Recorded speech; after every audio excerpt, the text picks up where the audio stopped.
طلبوا مني في الانترفيو أعمل خطة كاملة على مشكلة حقيقية عندهم، يعني شغل ممكن ياخدوه وينفذوه بعد ما أمشي.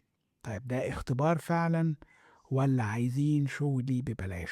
ده سؤال مهم وكبير جدا. بص، طبيعي الشركة تختبر انت بتفكر ازاي وتشوف مستواك عامل ازاي، لكن مش طبيعي تطلب منك خطة كاملة بكل تفاصيلها على مشكلة موجودة بالفعل عندهم وتقول لك ده مجرد اختبار. سمعتني؟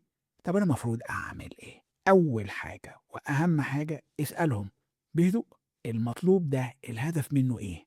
وإيه بالظبط اللي هيتقيم؟